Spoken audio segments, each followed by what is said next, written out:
ఓం శ్రీ విఘ్నేశ్వరాయ నమః. ఓం శ్రీ మాత్రే నమః. ఓం శ్రీ గురుభ్యో నమః. ఓం సద్గురు అంతర్ముఖానంద వేదవ్యాస భట్టారక జగద్గురు శ్రీకృష్ణ పరంబ్రహ్మణే నమః. శ్రీమద్దేవి భాగవత మహత్యం భాగం 256 ఏకాదశ స్కందము అధ్యాయం 17. మహాదేవికి సమర్పణ గురించి చెప్పుకుంటున్నాం. ఏమేమి సమర్పిస్తే మంచిదో చెప్పుకుంటున్నాం అన్నమాట. అభిషేకాలని చెప్పుకుంటున్నాం కదా నిన్నటి నుంచి. అది ఇప్పుడు క్షీరాభిషేకం చేస్తే ఆ భక్తుడు కల్పాంతం వరకు క్షీర సాగర మధ్యంలో అమ్మవారి సాన్నిధ్యాన్ని కోరుకుంటాడు. పెరుగుతో, తేనెతో, నెయ్యితో, పంచదార పానకంతో అభిషేకించిన వారు ఆయా ద్రవ్యాలకు, ద్రవ్య ప్రవాహాలకు అధిపతులవుతారు. భక్తితో సహస్ర కలశాభిషేకం చేస్తే ఇహ పరలోక సుఖాలన్నీ ఆ భక్తుడివే. అటుపైని కాశ్మీర చందనమిచ్చి కస్తూరి ఒట్టు దిద్ది సీమంతంలో సింధూరం సింగారించి పాదాలకు లత్తుకును అలంకరించిన వాడు ఇంద్ర పదవిని అధిష్ఠిస్తాడు. రకరకాల పుష్పాలను ఈ పూజకు ఉపయోగించవచ్చు. పుష్పార్చన చేసిన వాడు కైలాసం చేరుకుంటాడు. చాలా వరకు చెప్పేసుకున్నాం. క్షీరాభిషేకం తెలుసు కదా. క్షీరాభిషేకం పాలాభిషేకం చేస్తే ఆ భక్తుడు కల్ప అంతం వరకు, కల్ప మొదలు అంతం వరకు కూడా క్షీరసాగర మధ్యంలో అమ్మవారి సాన్నిధ్యాన్ని చేరుకుంటాడంట. అలాగే పెరుగుతో, తేనెతో, పెరుగు, తేనె, నెయ్యి, పంచదార పానకంతో అభిషేకం చేసిన వాళ్ళు ఆయా ద్రవ్యాలకు, ద్రవ్య ప్రవాహాలకు, వాటి ప్రవాహాలకు కూడా అధిపతులవుతారంట. ఇంకా భక్తితో సహస్ర కలశాభిషేకం చేస్తే, సహస్ర అంటే 1000 కానీ 1000 పైన కదా అని కదా. ఆ కలశాభిషేకం చేసిన వాళ్ళకి ఇహంలోను పరలోను, అంటే మనం ఇక్కడ ఉండగాను తర్వాత పరలోకంలో వెళ్ళినా గానీ సుఖాలన్నీ ఆ భక్తుడివేనంట. అటుపైన కాశ్మీర చందనం అంట. చందనంలో కాశ్మీర చందనం అది ఇచ్చి కస్తూరి బొట్టు పెడితే సీమంతంలో అంటే మధ్యన సింధూరం సింగారించి పాదాలకు లత్తుకుని అలంకరించిన వాడు ఇంద్ర పదవిని అధిష్ఠిస్తాడంట. ఇంకా రకరకాల పుష్పాలు ఈ పూజకు ఉపయోగించవచ్చని, ఈ పుష్పార్చన చేసిన వాడు కైలాసం చేరుకుంటాడని చెప్పారు. ఇంకా నెక్స్ట్, బిల్వ పత్రాలతో పూజ చేస్తే అతడికి ఎప్పుడూ ఎక్కడా ఏ దుఃఖము ఉండదు. బిల్వపత్ర దళాల మీద రక్తచందనంతో మాయా బీజాక్షర త్రయాన్ని సుస్పష్టంగా సుందరంగా లిఖించాలి. ఏంటంటే బిల్వపత్రాలతో పూజ చేస్తే అతడికి ఎప్పుడు కూడా ఎక్కడా కూడా ఏ దుఃఖం ఉండదంట. బిల్వపత్రాలతో అంత మహిమట. దుఃఖాలన్నీ పటాపంచులైపోతాయంట. ఇంకా బిల్వపత్ర దళాల మీద ఎర్రచందనంతో మాయా బీజాక్షర త్రయాన్ని, అంటే త్రయం అంటే 3 కదా, అట్లా స్పష్టంగా సుందరంగా లిఖించాలంట మాయా బీజాక్షరాన్ని. ఆ బీజాక్షరాలతో కలిపి అమ్మవారి నామాన్ని చతుర్దంతంగా పలికి నమః అంటూ, అంటే ఓం చెప్పేస్తున్నాడు మంత్రాలు కూడా. ఓ మహాదేవ్యే నమః, హ్రీం జగదీశ్వర్యే నమః. ఇటువంటి నామాలు చతుర్దంతంగా, అంటే చతుర్దంతంగా అంటే 4 వేల పైన అంతంగా పలికి నమః అంటూ రాస్తే కూడా మహాదేవ్యే నమః అని, జగదీశ్వరి నమః అని బిల్వపత్రాల మీద రాసి అమ్మవారి చెంత, పాదాల చెంత ఉంచితే వాళ్ళకి ఇంకా ఎప్పుడు సంతోషమేనంట, సుఖంగానే ఉంటారంట. అది ఇలా బిల్వపత్రార్చన చేసిన వారికి మనుత్వం లభిస్తుందంట. మనువుగా కూడా పుడతారన్నమాట. మనుత్వం అంటే మనువులు పాలిస్తారు కదా, అట్లమాట. ఇంకా లేత దళాలను కోసి తెచ్చి కోటి బిలవార్చన చేసిన వాడు బ్రహ్మాండాధిపతి అవుతాడు. అర్థమైంది కదా.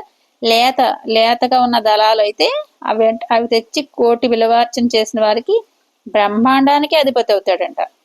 ఇంకా కోటి కుంద పుష్పార్చన చేస్తే ప్రజాపత్యం దక్కుతుంది. కోటి కుంద పుష్పార్చన అంట. కుంద అనే పేరు నాకు తెలియదు. పుష్పార్చన చేస్తే అది ప్రజాపత్యం, అదే రాజు అవుతాడు, ప్రజాపత్యం దక్కుతుందంట. ఇంక కోటి సంఖ్యలో మల్లిక, మాలతీ పుష్పాలను సుగంధ ద్రవ్యాలతో కలిపి అమ్మవారికి పూజ చేస్తే బ్రహ్మత్వం. ఏంటంటే కోటి సంఖ్యలో మల్లిపూలు, మాలతి పుష్పాలను, సన్నజాజి, ఇంకా విరజాజి, ఇటువంటి మాలతి పుష్పాలన్నీ కూడా అదే సుగంధ ద్రవ్యాలతో కలిపి అమ్మవారికి పూజ చేస్తే బ్రహ్మత్వం పొందుతామంట. ఇంకా దశకోటి చేస్తే విష్ణుత్వం. దశకోటి అంటే 10 కోట్లు పైన చేస్తే విష్ణుత్వాన్ని. శతకోటి, దశ కన్నా శతం అంటే ఇంకా ఇంకా దశ మీద కన్నా ఎక్కువ కదా. 10 కన్నా శతం అంటే శతాయుష్ అంటాం కదా, అట్లా అనంతం అన్నమాట. శతకోటి చేస్తే సూత్రాత్మత్వం అంట, అంటే చాలా సూత్రాత్మత్వం అంట. విష్ణుత్వం ఇది సూత్రాత్మత్వం అంటది లభిస్తాయంట. ఇప్పుడు ఆయా పదవుల్లో ఉన్న వారందరూ కూడా ఇలా అర్చించిన వారేనంట. ఇప్పుడు ఇంద్రత్వం, విష్ణుత్వం ఇవన్నీ పొందిన వాళ్ళు కూడా ఇవన్నీ చేసిన వాళ్ళే అని చెప్తున్నారు. ఇంకా జప, బంధూక, దాడిమి, కుసుమాలు కూడా ఇలాగే అనంత పుణ్య ఫలాలను ఇస్తాయి. జప కుసుమాలని, దాడిమి అని, కుసుమాలు ఇవన్నీ ఉంటాయి కదా, ఇవన్నీ కూడా అనంత ఫలాలను ఇస్తాయంట.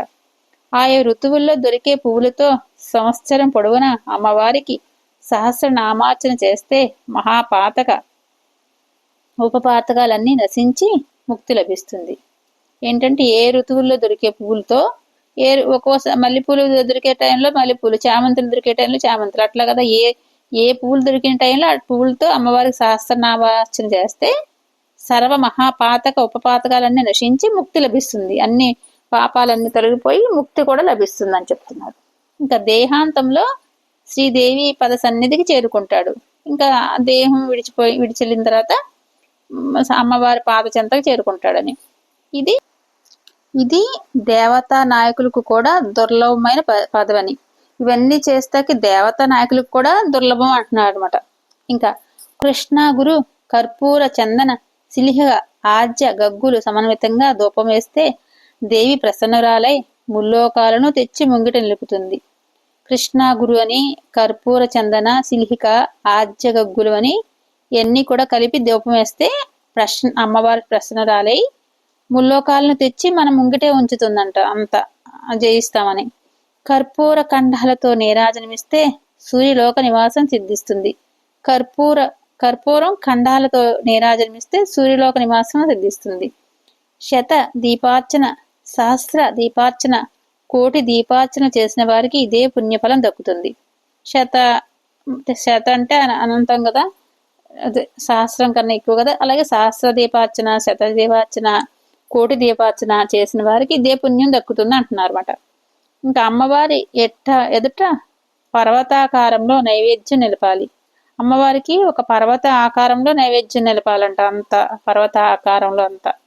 ఇంకా షడ్రసోపేతమైన లేహ్య చోహ్య పేయాలతో, రకరకాల పిండి వంటలతో, రుచికరమైన ఫలాలతో బంగారు పాత్రల్లో అన్నరాశిని నివేదన చేయాలి.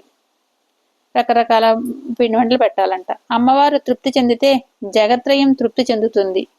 అమ్మవారు తృప్తి చెందితే జగత్తంతా తృప్తిగా ఉంటుందంట. ఎందుకంటే రజ్జునందు సర్పత్వం లాగా జగత్రయము అమ్మవారే కనుక. అదే రజ్జునందు సర్పత్వం ఎలాగో జగత్రయం అంతా అమ్మవారే కదా, జగత్తంతా. ఇలా అమ్మవారికి రకరకాల పిండి వంటలు పెట్టి అన్నీ చేస్తా వల్ల అమ్మవారు ఎంతో సంతృప్తి చెంది జగత్తంతా కూడా అమ్మవారి కనుక అంతా సంతోషంగా ఉంటుందని చెప్పారు. ఇంకా సరిపోతుంది. ఇంకా చాలా 9 నిమిషాలు అయిపోయింది. ఇంకా ఎక్కువసేపు అయితే తినలేరు మీరు. ఓం శ్రీ గురుభ్యో నమః. సర్వం శ్రీకృష్ణార్పణమస్తు.